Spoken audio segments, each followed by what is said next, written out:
Layas sakit in Jesus name. Ganun lang. Walang kuskus balungos. Patong mo nga lang ang kamay mo na. Kaya ko lang pinakita sa inyo para ipakita sa inyo paano ipapatong ang kamay. Pwede sa ulo, pwede sa balikat. Basta ilagay mo yung kamay mo. Bilang mananampalataya, sabi ng Panginoon, at ang may sakit ay gagaling. Bakit gagaling? Yun ay katunayan na ikaw ay isang mananampalataya.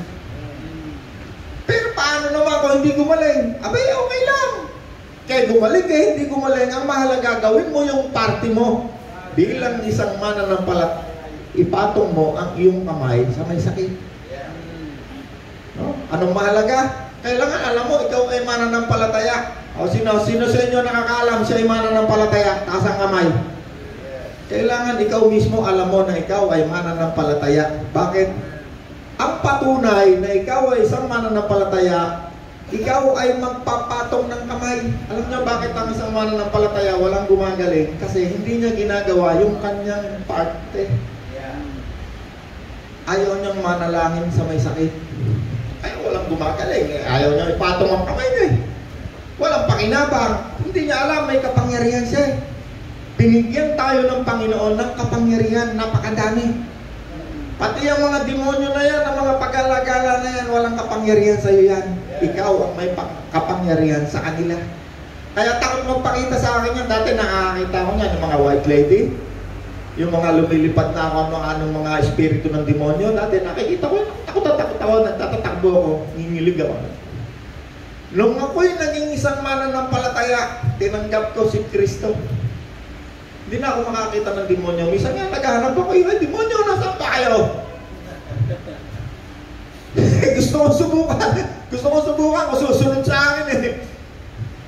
Kasi kapag ikaw tumanggap kay Kristo, ang demonyo'y takot sa iyo. Bakit? Binigay ng Diyos ang kapangyarihan sa iyo para magpalayas ng mga demonyo. Niwala kayo ron? Kapag mayroong demonyo, o yan, si Pastor Noel, halimbawa lang ha, halimbawain ko to si Pastor Noel, yung bagong dating eh. Kunwari, itong kasama ni Pastor Noel ay sinasabihan ng demonyo. Kunwari lang ha, ano pangalan mo po, Pastor? Pastor, aba, eh, patay pala to. Tagaligtong yan, sa paso, tayo, kilala niyo sila, no? O, dating problema ng barangay at kung ano-anong laging lasing. O, naging mananampalataya, naging pastor. Abay ngayon, puro kaluluwa ang tinuturuan yan. Doon pa, sa itaas ng palengke ng Noveleta, preach yan down.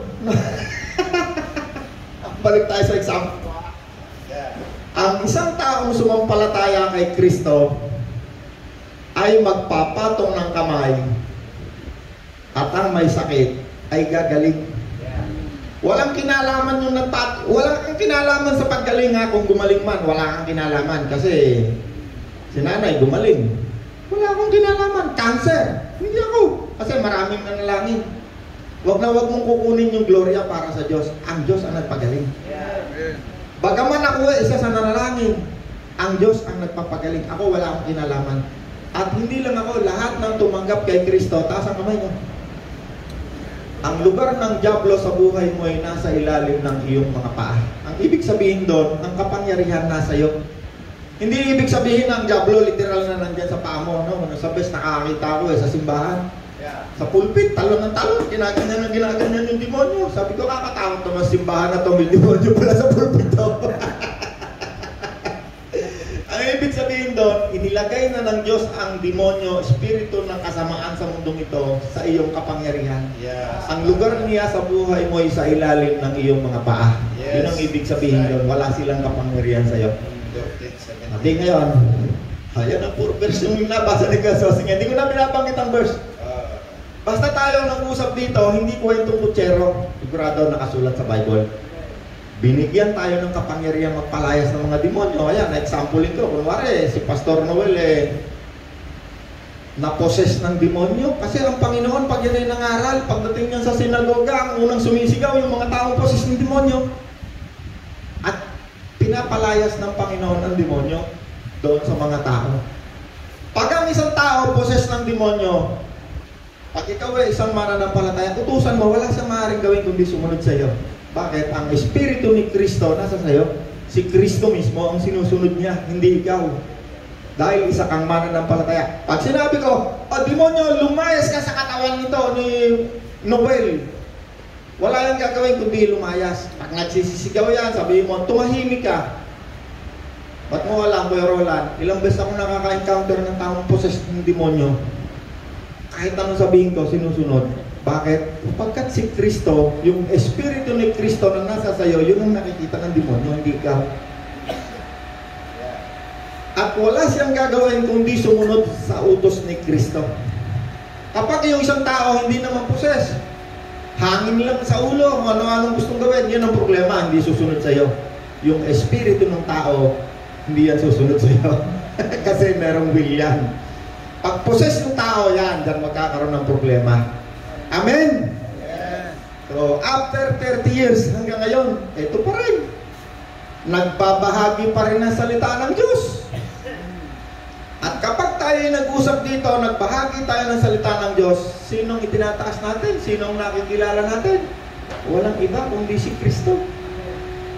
Hindi natin pwedeng agawan ng gloria si Kristo. Kapag ang Espiritu ni Kristo ay kasama mo, ang ituturo mo ay tungkol kay Kristo, ikaw ay magpapalaya sa mga demonyo, magpapagaling, makikilala mo ang Ama.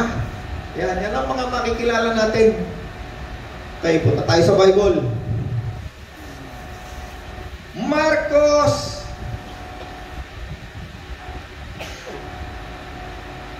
Marcos chapter 1 verse tawag muna ako ron. Dito muna ako sa Pahayag 22:13. Ano sabi rito? Kaya sabi, pakibasa mo ha. Pahayag 22:13. Pahayag 22:13. Ako ang Alpha at ang Omega at ang una at ang huli, ang pasimula at ang wakas. Hey. Alam niyo kung sino nagsasalita dyan? Si Kristo. Si Jesus. Ano sabi ng Panginoon? Ako ang Alpha, ako ang Omega, ako ang pasimula, ako rin ang wakas. No, sabi ng Panginoon yan, ang Panginoon na nagsabi niyan, ha? Alam niyo, ang Bible, itong buong Bible na to, wala diyang magkasalungat.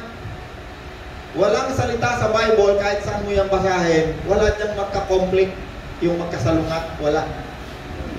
Sabi ng Panginoon, ako ang simula. Tingnan natin, kung paano sinabi ng Panginoon, bakit sinabi ng Panginoon, akong simula at ako rin ang wakas. Pumunta tayo sa Genesis 1:1. Ako nababasa kayo, so sundan nyo na lang. Genesis 1:1 hanggang 3.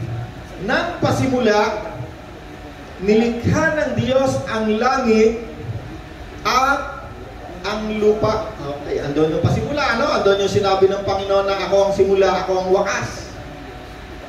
2.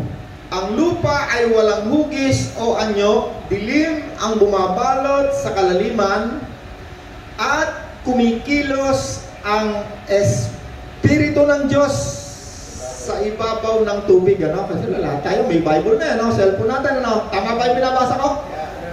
Ano sabi ron? Number 1, in the beginning, no? Sabi ni Jesus, ako yung pasimula eh.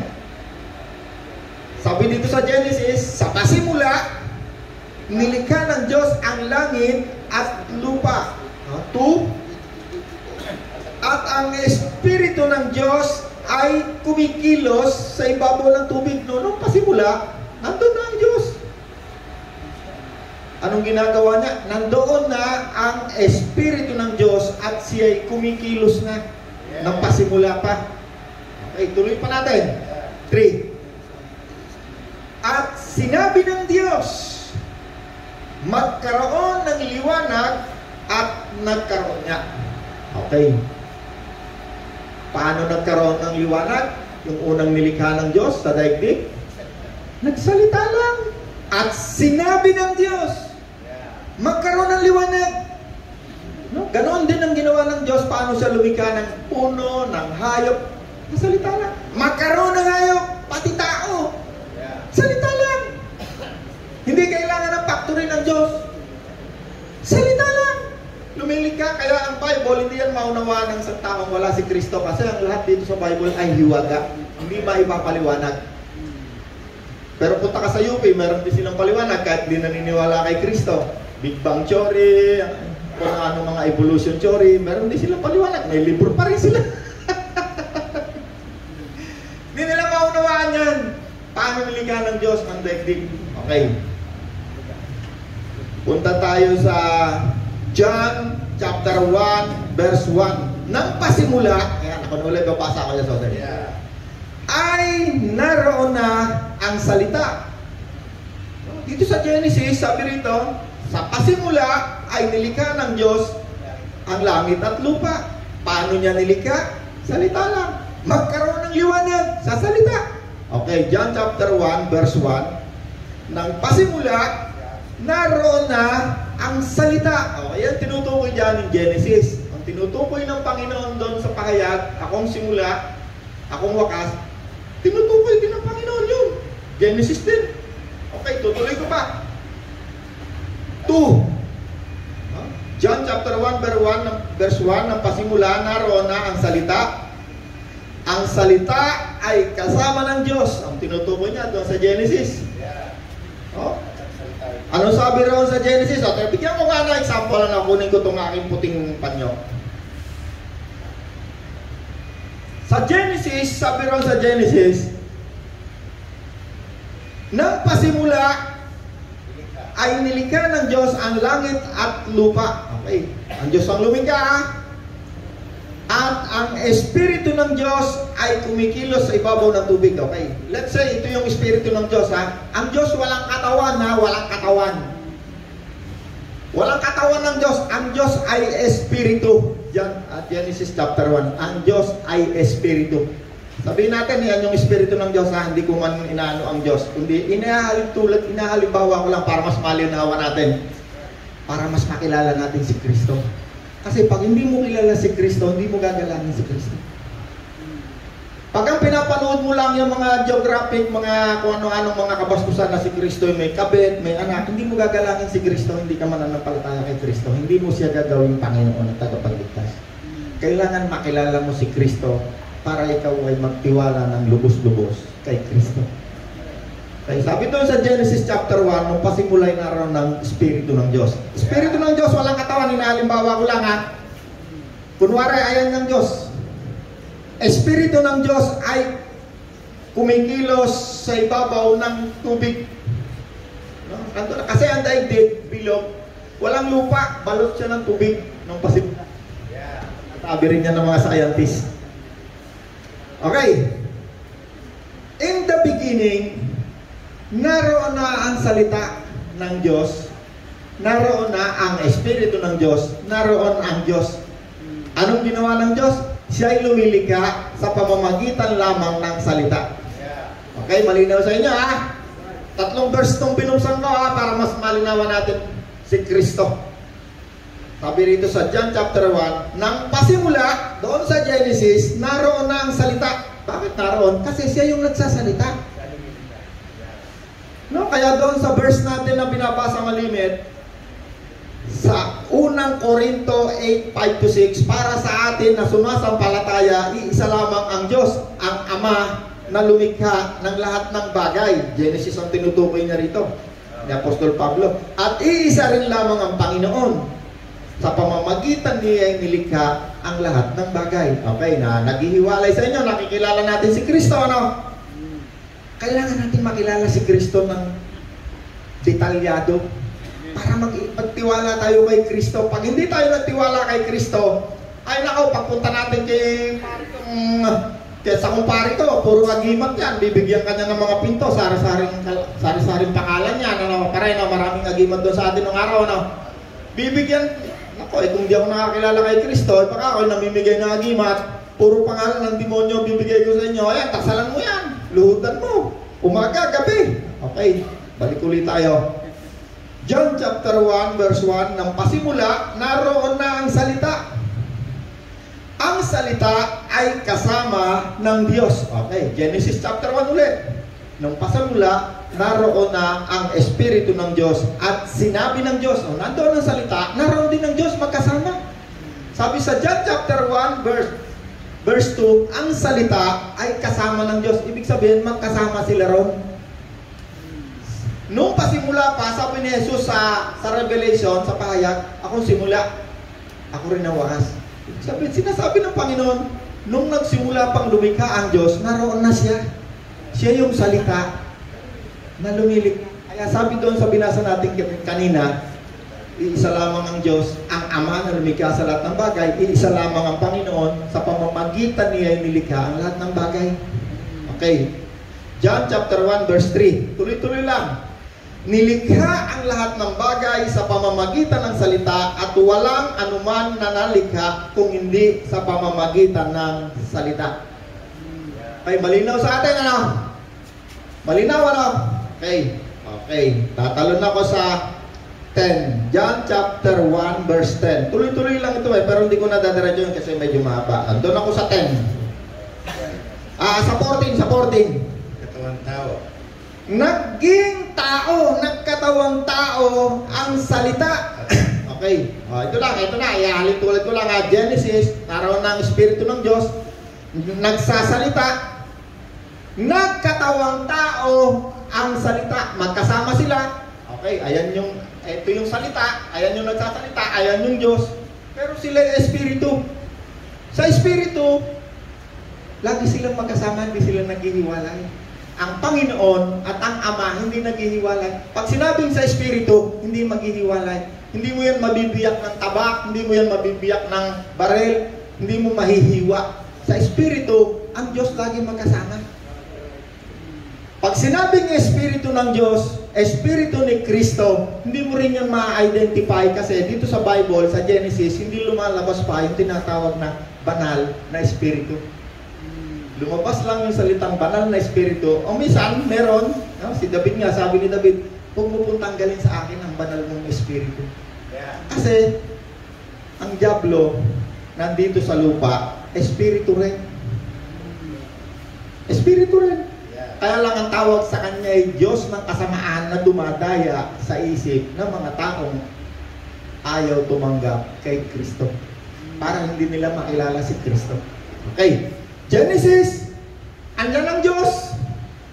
Kunwari, ito yung daigdig ha. Ayan, dinigyan ng Diyos ang lupa, ang daigdig, at kumikilos ang Espiritu ng Diyos. May nagsalita doon sa langit, magkaroon ng liwanag. May nagsalita. Ito ang Diyos, nagsalita. Sabi rito sa John chapter 1, ang salita ay nagkatawang tao. Yan ang binasa natin, di ba? Malinaw, di ba? John chapter 1, pasimula, naroon ang salita ay kasama ng Diyos, nilikha ang lahat ng bagay sa pamamagitan ng salita, walang anuman nilikha kundi sa pamamagitan niya. 1:14, at nagkatawang tao ang salita at nanirahan siya sa piling natin bilang kaisa-isang anak ng Ama. Tama kayo sa akin ha? Okay, ayan ng Diyos, andyan sila. Ito yung salita na nagkatawang tao ngayon. Nagkatawang tao ang salita. Ayan, Espiritu ha. Sa langit ha. Bumaba sa lupa. Nagkatawang tao ang salita. O, ayan na yung Espiritu. Ayan, nagkatawang tao na. Bilang kaisa-isang anak ng Ama. Ay, nilagay ko lang yung puti kasi yan yung nagsasalita. Para lang makita natin, yung salita na lumika, nagkatawan ng tao, nagkaroon na ng katawan. Nagkaroon na siya ng katawan. Anong pangalan na? Jesus. Ang anak ng Diyos. Ang banal ng Diyos. Palimit siya tinatawag, ang banal ng Diyos. The Holy One of God. Hindi ibig sabihin na ang Diyos dito sa langit na iwan, hindi ibig sabihin gano'n. Lagi silang magkasama kasi yung Espiritu na yan, laging magkasama. Iniwalay ko lang para mas malinawan nyo. Pero ang Espiritu ng Diyos, meron siyang isang katangian. Ang tawag sa kanya, omnipresent. Siya present kahit saan. Kahit dito sa atin ngayon. Bakit? Diyos siya. Wala siyang katawan. Omnipresent, pero nilagay ko lang sa langit kasi baka sabihin nyo Umalis na pala sa langit. Kahit man siya umalis sa langit, siya naman ang lumikha ng langit. Kahit man yan ang gawin ng demonyo, huwag kayong matakot. Siya ang lumikha Salita lang. Pagsalita, wala, naagaw ng demonyo yung langit. Pag nagsalita ang Diyos, kaya nang lumikha kahit 1,000 langit. At 1,000-libong anghel na kasing dami, mas marami pa sa kanila. Bakit? Walang anumang nilikha ng hindi sa pamamagitan niya. Wala. Kahit yung ikaw, kahit yung aso, kahit yung mga kulisa, wala. Kahit anong isipin mo na nilikha sa sabi ng salita ng Diyos, walang anumang nilikha sa mundong ito na hindi sa pamamagitan niya. Yung salita na lumilikha ng katawang tao, isipin mo, lumilikha, manlilikha. Ngayon, ng katawang tao. Hindi yan may papaliwanag ng sino mang scientist o doktor. Bakit? Yan ay hiwaga. Hindi na ipapaliwanag ang hiwaga. Ang Bible, punong-puno yan na tinatawag misteryo. Hiwaga. Hindi na ipapaliwanag. Nagkatawang tao, ipinanganak lang isang biren. O kunwari si Nanay Pachi, si Mother Maria, Blessed Maria, talaga naman blessed. Biruin mo, ito, ginamit ka ng Diyos. Pamamagitan ng Espiritu Santo, talagang blessed. Kaysa isang tao, ginamit ng Diyos, ipinagbuntis. Pero siya ipinagbuntis, hindi dahil sa isang lalaki, hindi dahil kay Jose. Kasi bago sila ipakasal, si Maria ay nagdadalang tao na. Hihiwalayan nga sana ni Jose. Pero sa panaginip, ayaw siya tantanan ng Diyos. Huwag mong hihiwalayan niya. Ang kanyang pinagbubuntis ay dahil sa Espiritu Santo. Hihiwalayan nga sana siya. Nagkatawang tao. Ayan na si Jesus. Tingnan natin bakit. Ayan na. Sana ba ako? John 1:14. John 1:14. Okay, ayun na, nagkatawang tao na, no? Okay. Puntahan natin ngayon ang Marcos. Si Jesus, salita yung Espiritu, nandyan nagkatawang tao Marcos 1:10 to 12. Kuya Sosoy, pakibasa mo nga. At kara-karaka pag-ahon sa tubig ay nakita niyang biglang nabuksan ang langit at ang Espiritu na tulad ng isang kalapati na bumababa sa kanya. At may isang tinig na nagmula sa mga langit, ikaw ang sinisinta kong anak, sa iyo ako lubos na nalulugod o lubos kita pinalulugdan. Alright. Yang pagbaba ng Espiritu, tinawag na kalapati, anyong kalapati. Ayan may bumaba pa May nagsalita, ikaw ang minamahal kong anak na lubos kong kinalulugdan. Mateo, Marcos, Lucas, John. Yan ay naisulat. Ibig sabihin, pag yan ay nakasulat sa napakaraming libro, gusto ng Diyos maunawakan natin yan. Bakit uulit-ulitin? Bakit ano bang tingin sa atin ng Diyos? Tayo ba'y bobo? Matalino tayo. Pero bakit isinulat 3 beses? Sa iba-ibang act. Gusto ng Diyos tayo hindi mailigaw. Gusto ng Diyos tayo may maunawaan. Kasi sa dinamik ng relihiyon dito sa mundo, samot-saring doktrina ang ituturo sa inyo. May nagsalita, ikaw ang minamahal kong anak. Tingnan pa natin yung iba. Kasi tingnan natin sa Mateo 3:16. Ako nababasa, Kuya Soseng. Nang mabautismuhan si Jesus, kaagad siyang umahon sa tubig at nabuksan ang langit at nakita ni Jesus ang Espiritu ng Diyos bumababang parang isang kalapati at dumapo sa kanya. Nakita natin sino yon? Espiritu ng Diyos. Andyan. Dumapo. Hindi na yan umalis. At walang nakakakita niya kundi isang tao lang, si John the Baptist at ang Panginoong Jesus mismo. Yung boses na nagsalita, walang nakakarinig. Ang nakakarinig lang si Jesus. Si John the Baptist, hindi niya narinig yun. Walang nakakarinig.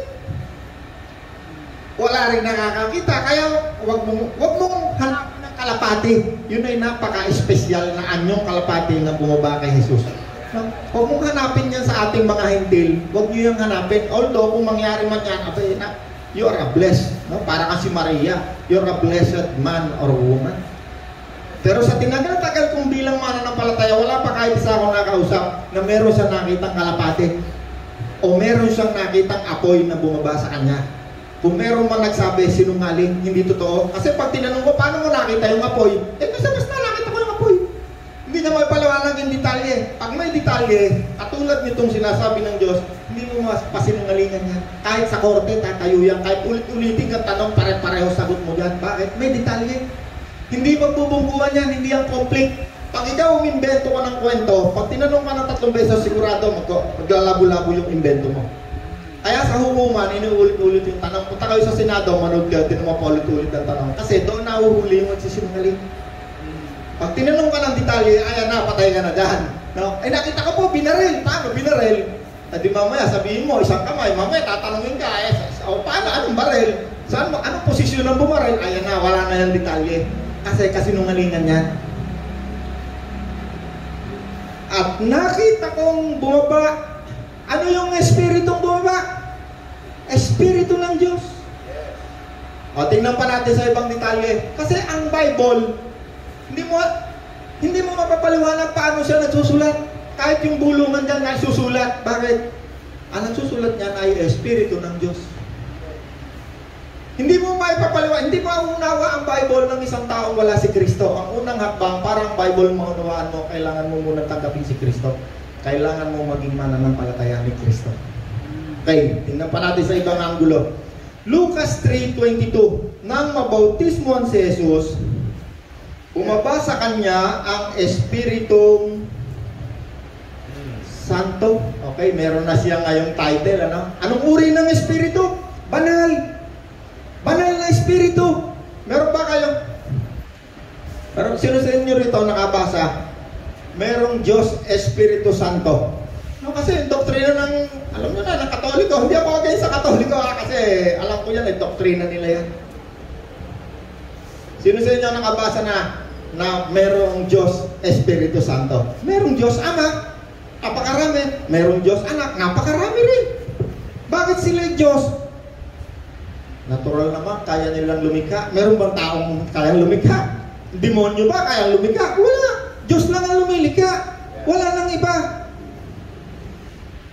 At sila ay magkasama. Tanungin natin si Paring Paraiso. Pare, Katoliko tayo, di ba? Dati, no? Hanggang ngayon, no? Hindi naman tayo nagre-resign, eh. Ikaw, Pastor Noel, Katoliko pa dati? Katoliko ka? Nag-resign ka na ba? Katoliko ka, hindi ka nagre-resign. Ikaw, tayo. Pinanganak tayo Katoliko, no? Wala man tayong magagawa. Pag panganak natin, ito na yung tatay natin, pinipisikan na tayo na, marininom na tayo, marinina. Paglabas natin, Katoliko, wala tayong malay, Katoliko pala ako. Pinanganak pala ako, Katoliko. Ang tawag daw reliyon. Ang Panginoon man, ganon. Pinanganak siya, may reliyon. Ang tawag sa reliyon niya, Judaismo. Kaya ang Panginoon, kaaway ng kanyang reliyon, bakit? Ang Panginoon, pag siya'y nagturo, hindi siya naiintindihan ng taong hindi naniniwala sa kanya. Malimit, papatuin siya. Lalong-lalo na nag-umpisa na siya ang ministeryo niya. Ay, nakaw. Ito yung pinapaliwanag natin ito. Ito yung unang panahon na ang Panginoon magmi-ministeryo na yan, mangangaral na. Ipinakita na kay John the Baptist. Kasi sabi ng Panginoon kay John the Baptist, ang makita mo, bumaba ang Espiritu Santo. Siya yung anak ng Diyos. Number 2, siya yung magbabautismo sa Espiritu Santo. Walang ibang tao magbabautismo sa Espiritu Santo. Yung mga nakikita natin ngayon sa TV, no? Yung mga gustong kontrolin yung buhay nila, no? Siyempre nga naman, yung nga lang mabautismo ka sa tubig, hindi mo na malilimutan yun, talaga. Lalo na kung Espiritu Santo. Bad breath, Meron pa papatungan ng kamay mo, ngakatal pa. Gabi mo siya.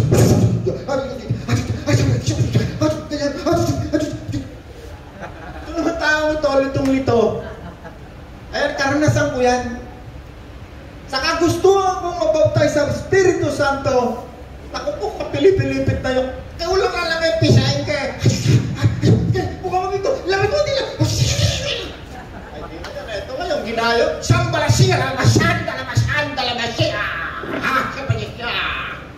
Akala mo, nabautismohan ka niya sa Espiritu Santo. Hindi ko na ano yung speaking in tongues, sa totoo yun. Ako'y nag-i-speaking in tongues, lalo na pag ako'y nagpupurit na nanalangin. Hindi ko inaano na hindi totoo. Totoo yun. Ang masama, yung ikaw ay mali lang. Ay nako, ang Espiritu Santo ay nandiyan dyan sa'yo. Dumaloy. Itong taong ito, hindi na yan makakawala ng utang na loob sa akin habang mamatay. Pag yun ang pinaniwalaan niya. Kaya sabi niya, Apostol Pablo, nung nag-aaway-away, buti na lang, wala akong binautismohan sa inyo sa tubig. Ay, meron pala ako naalala isa. Kasi nag-aaway-away na. Kung sino yung nagbaptize sa kanila sa tubig, doon sila kakampi hanggang mamatay. Nandun yung kanilang loyalty.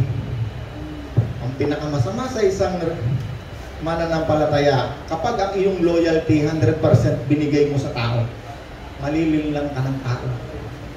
Hindi gagana yung isip mo pag binigay mo yung 100% ng loyalty sa tao. Sa Diyos mo lang ibigay. Dahil ang Diyos ang nagtuturo sa atin ng buong katotohanan. Yung tao na yan, pag binigay mo yung loyalty mo dyan, ay naku, sisimutin niya ng dugo mo. Pag sinabi niya, takbo, ay takbo ka. Hindi mo alam kung saan ka tatalon. Okay. Pinasa na natin, ha? Lucas, bumaba ang Espiritu Santo. Ikaw ang minamahal kong anak. Okay? 1, 2, 3. After niyan, pagkatapos na yung mga bagay na yan, nag-umpisa na ang Panginoon mangaral. Yeah. Nag-umpisa na siyang mangaral. No? At kapag siya'y nangangaral, ang kanyang pangangaral, kalimitan, hindi talaga maintindihan ng isang taong wala ang Espiritong Banal. Espiritu, ayan na kayo, Espiritu ng Diyos, Espiritu ni Kristo. Ang tawag sa kanila ay Espiritong Banal. Walang Diyos na Espiritu sa Bible. Wala nang mababasa kahit isa sa Bible na Diyos Espiritu Santo. No? Magkakaroon ng love triangle, no? Kaya yung oneness, yung two-ness, yung three-ness, naglalabo-labo yan dyan sa doktrina na yan. Huwag lang muna tayong doktrinang pag-uusapan. Bible lang muna. Purong salita ng Diyos. Walang halong libadura muna. Wala tayong mababasa sa salita ng Diyos na Diyos Espiritu Santo. Kasi magkakaroon ng pangatlong persona na hindi mo malaman kung sino. Malilito pa. Bakit? Ang Espiritu Santo, pag yan ay nagturo, wala kang makikilala at itataas kundi si Kristo at ang kanyang Ama. Hindi niya pwedeng itaas si Diyos, Espiritu Santo. Malilito isip mo. Magkakaroon ng pangatlong division sa iyong isip. May naunawaan tayo? Yung sinasabi na lang, Diyos Ama, Diyos Anak, Diyos Espiritu Santo, may amin pa yun, may ganun pa. May halik pa yun doon. Nung araw, ako dyan eh. Pag nakakita ko simbahan, simbahan na lang. Ama, Anak, Espiritu Santo. Laging binabanggit yung mga Ama, Anak, Espiritu Santo. Pero kahit isang bagay ron, wala kang naunawaan. Bakit mo ginagawa yan? Dahil lang sa religion mong nakadisnan. Pero hindi mo siya naintindihan. Hindi mo naunawaan. Kaya walang kapangyarihan. Pagdating ng kasalanan, talon niya sa kasalanan, magpapasasa yung katawan na yan. Hindi mo yan mapipigil. Paano mo lang mapipigil yan? Sino lalaban? Kapag tinanggap mo si Kristo, okay, balik mo na yung tatlo ulit. Tatlo. Dito ulit, dalhin niyo yung upuan niyo. Tatlo, pastor, dali. Tatlo. Siya, dalawa, tatlo. Siya, dalawa, tatlo. Ikaw. Itong kanyang espiritu. Ano nga mukhang espiritu? Espiritu yan. O, isa pa. Ikaw. Masamang espiritu. Ang Diyos ng kasamaan na bumubulag sa isip. May verse tayo yan. Ano time na ulit. Oh, time na. Di pa tayo nakakaalago eh, ano? Ito na, ito yung Spirit, ito si Kristo, nagkatawan ng tao, namatay, umakyat na sa langit. Umakyat na sa langit, balikan na doon sa langit. Pero ang Espiritu, narito pa rin na, ang Espiritu. Nangaral si Kuya Soseng, sinugo ni Kristo. Nangaral ng mabuting balita, nakarinig pareho, itong isa tumanggap. Lalagyan natin ng katawan ang Espiritu ni Espiritu ni Kristo, tinanggap. Nakipag-isa ang kanyang Espiritu. Ayun na yung Espiritu ni Kristo. Nakipag-isa yung kanyang Espiritu. Yung isa hindi siya nakakilala, di ba? Yan yung nakaraan natin Ito yung nakaraan natin topic last week. Hindi tayo nakalago, Napakasarap pag-aralan ng salita ng Diyos. Bakit? Bubuksan ng Diyos ang isip mo sa mga katotohanan hindi mo naririnig sa mundong ito. Ay naku, kung wala si Kristo sa'yo, matatakot ka. Kanino ka matatakot? Sa doktrina ng religion mo. Kung saan kang kasaping religion, yun ang katatakutan mo. Bakit? Ikukulong ng religion ng utak mo, kaluluwa, doon sa tinatawag nilang blue book, doktrina. Hindi ka makakawala. Kaya sabi ni Kristo, sabi ni Apostol Pablo, ang tuturo ko sa inyo, hindi relihiyon ko. Isasandig ko ang inyong pananampalataya sa kapangyarihan ng Diyos. Amen. Patayo tayo. Naku, hindi tayo nakalagwa. Next week ulit. May natutunan pa tayo. Amen. Ikaw ang hari, ang tagapagligtas, banal mong pangalan, aming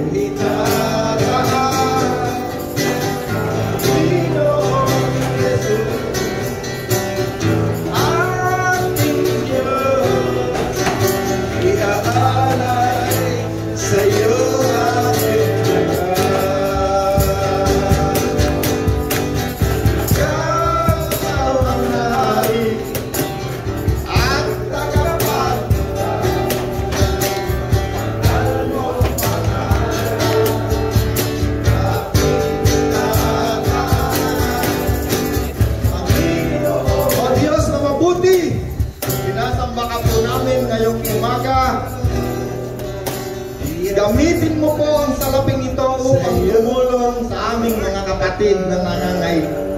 Sinasamba ka po namin in Jesus' name we pray. Amen.